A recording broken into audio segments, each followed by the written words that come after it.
वचन के लिए छोटी सी प्रार्थना कर प्रभु को धन्यवाद दें। धन्यवाद धन्यवाद धन्यवाद धन्यवाद सर्वशक्तिमान पिता परमेश्वर, सुंदर से पल के लिए जो आपने दिया, धन्यवाद। इस वचन के पढ़े सुने जाने पर आशीष और बरकत दे परमेश्वर। इसकी आज्ञा इसके बताए मार्ग पे चलें प्रभु। हम अपनी तरफ से कुछ नहीं करें, जो इसमें लिखा है और जो आपने हमसे बताया प्रभु, हम आपके द्वारा करें प्रभु। सब बातों में परमेश्वर आपको महिमा मिले। आज के वचन के द्वारा हर एक के बंधन टूटने पाए और समर्पित के साथ परमेश्वर इस वचन को ग्रहण करें और आपके नाम को धन्यवाद करें। वफादारी का जीवन दे। हम आपके प्रति वफादार हैं, आपको पहला स्थान अपने जीवन में दें। इस वचन के द्वारा सबको आशीषित करें, यीशु नाम से मांगते हैं, आमीन। God bless you. आज का टॉपिक है झूठे भविष्यवक्ता। जो आज की दुनिया में चल रहा है,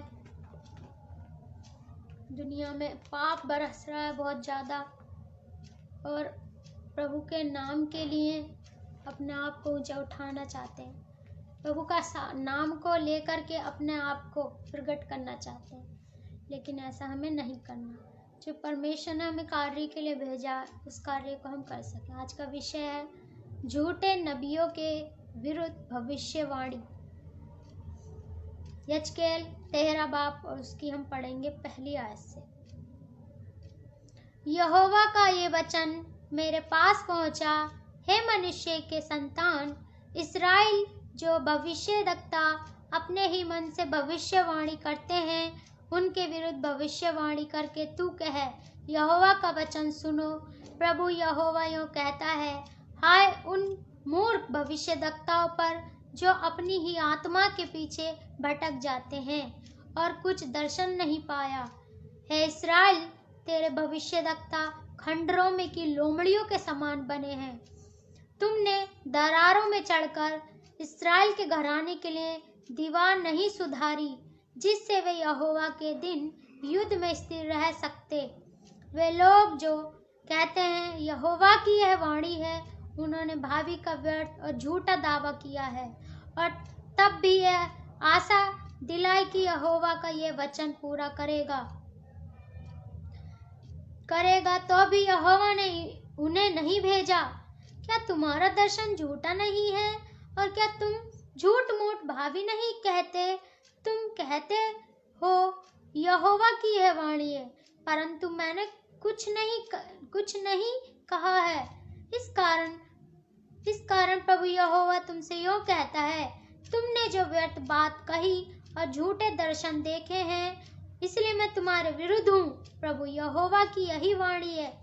जो भविष्यद्वक्ता झूठे दर्शन देखते और झूठ मूठ भावी कहते हैं, मेरा हाथ उनके विरुद्ध होगा और वे मेरी प्रजा की मंडली में भागी न होंगे, न उनके नाम इस्राएल की नामावली में लिखे जाएंगे, और न वे इस्राएल के देश में प्रवेश करने पाएंगे। इससे तुम लोग जान लोगे कि मैं प्रभु यहोवा हूँ, क्योंकि उन्होंने शांति है ऐसा कहकर मेरी प्रजा को बहकाया है, जबकि शांति नहीं है। और इसलिए कि जब कोई दीवार बनाता है, तब वे उसकी कच्ची लेसाई करते हैं।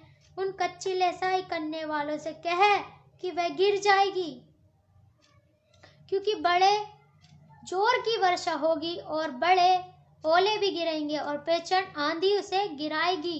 इसलिए अब दीवार गिर जाएगी, तब क्या लोग तुमसे ये न कहेंगे, जो लेसाई तुमने की वह कहाँ गई? इस कारण प्रभु यहोवा तुमसे यूं कहता है, मैं जलकर उसको प्रचंड आंधी के द्वारा गिराऊंगा, और मेरे क्रोध से भारी वर्षा होगी और मेरी जलजलाहट से बड़े बड़े ओले गिरेंगे कि दीवार को नष्ट करे। इस रीति दीवार जिस पर तुमने कच्ची लेसाई की है, उसे मैं ढा दूंगा और मिट्टी में मिलाऊंगा, और उसकी नींव खुल जाएगी, और जब वह गिरेगी तब तुम भी उसके नीचे दबकर नष्ट होगे, और तुम जान लोगे कि मैं यहोवा हूँ। इस रीति में दीवार और उसकी कच्ची लेसाई करने वाले दोनों पर अपनी जलजलाहट पूर्ण रीति से भड़काऊंगा। फिर तुमसे कहूंगा, ना तो दीवार रही और ना उसके लेसने वाले रहे, अर्थात इस्राएल के वे भविष्यद्वक्ता जो यरूशलेम के विषय में भविष्यवाणी करते और उनकी शांति का दर्शन बताते थे, परंतु यहोवा की यह वाणी है कि शांति है ही नहीं। आमीन। धन्यवाद हो परमेश्वर के वचन के पढ़े सुने जाने पर आशीष और बरकत। विश्वास करती हूँ कि आप सबसे ही आता है वचन। मैं इस योग्य नहीं कि वचन को बोल सकूं या इसे छू भी सकूं, लेकिन परमेश्वर का ये बड़ा अनुग्रह है कि उसने अपना अनुग्रह से हमें बनाए रखा और ये अधिकार दिया कि हम उसके वचन को पढ़ सके और छू सके। क्योंकि वचन को छूने के लिए बहुत बड़ी हिम्मत चाहिए, क्योंकि हम इस योग्य भी नहीं है कि इस वचन को छू सके। लेकिन ये परमेश्वर ने हमें, उसकी दया है कि उसने इतना अधिकार दिया कि हम इस वचन को छू सके। परमेश्वर का वचन ये कहता है कि झूठे भविष्यद्वक्ताओं से सावधान रहो, जो आजकल संसार में हो रहे हैं। प्रभु का नाम लेकर के झूठी झूठी बातें कहते हैं। वो कहते हैं कि शांति है, बहुत उन्नति है, और परमेश्वर प्रेम करने वाला परमेश्वर है। हाँ, वो प्रेम करने वाला परमेश्वर तो है, लेकिन जल्द क्रोध भी करता है। सावधान रहो कि हम उन झूठे भविष्यद्वक्ताओं के भरमाए में ना भरमाए जाए। अपने आप को जांचो और प्रभु से परखी आत्मा मांगो कि परमेश्वर किस मनुष्य से हमें कैसे बात करनी, किसके साथ कैसे रहना है, आप हमें बताएं। आज के टाइम में हम प्रार्थना के लिए कहीं भी जाते हैं, हम अपनी समझ से चलते हैं, लेकिन थोड़ी देर को अपने प्रार्थना कक्ष में जाकर के अपने परमेश्वर से पूछते नहीं कि परमेश्वर मुझे उस टाइम क्या बोलना है, उस विषय के बारे में आप मुझे बताइए। हम अपनी बुद्धि का सहारा लेते हैं और अपनी बुद्धि के अनुसार ही चलते हैं। हमें ऐसा नहीं करना चाहिए। पिछले टाइम में प्राचीन काल के लोग कुछ भी कार्य करते थे, सबसे पहले प्रभु के हुजूर में जाते थे, प्रभु के ओर ध्यान देते थे। अब्राहम, यूसुफ, याकूब, इब्राहिम सब प्रभु की आज्ञा के अनुसार चलते थे। यजकेल भी प्रभु की आज्ञा के अनुसार चलते थे। दानियल, ये सब प्रभु के आज्ञाकारी पुत्र थे, एक नबी थे। लेकिन हम तो उसकी संतान हैं, हम क्यों नहीं करते? इससे हम परमेश्वर को उदास करते हैं, व्याकुल करते हैं, उसकी आत्मा को दुखी करते हैं। तो अपने जीवन में प्रभु को पहले स्थान दें और परमेश्वर से पूछे कि परमेश्वर हम क्या करें। परमेश्वर वचन के द्वारा आप सबको आशीषित करें, आपके जीवन में बहुत कार्य करें। सावधान रहें ऐसे मनुष्यों से जो भेड़ के रूप में भेड़िए हैं, लेकिन परमेश्वर हमें बताते हैं कि सावधान रहो कि तुम भरमाए न जाओ। तो परमेश्वर से परख की आत्मा मांगे कि हम किससे कैसे बात करनी, क्या कहना है। तो परमेश्वर इस वचन के द्वारा आशीषित करे और हमें ऐसी चट्टान पर घर बनाना है जो गिरने की नहीं। बालू पे घर बनाओगे तो आंधी आएंगी, तूफान आएंगे, परमेश्वर का क्रोध भड़केगा, कोप तो तहस नहस हो जाएगा। लेकिन ऐसी चट्टान पे घर बनाए जो प्रभु यीशु मसीह हमारी चट्टान, उस पे विश्वास करें। चट्टान वो हमारा प्रभु यीशु मसीह है। और आंधियां विपत्ति है, परेशानियां हैं, दुख है, संकट है, ये आंधियां हैं। और जो चट्टान है वो प्रभु यीशु मसीह। तो अपना घर प्रभु में बनाए और सावधान रहें ऐसे लोगों से। इस संसार में अगर मेरे अंदर भी कोई भी कमी है, अगर मेरे अंदर कोई कमी है प्रभु आप जानते हैं खुदावन, ऐसी प्रार्थना मांगे कि मैं भी वफादारी का जीवन जीऊं, जैसा आप चाहते हैं वैसा मैं जीऊं। खुदावन आपकी इच्छा पूरी हो।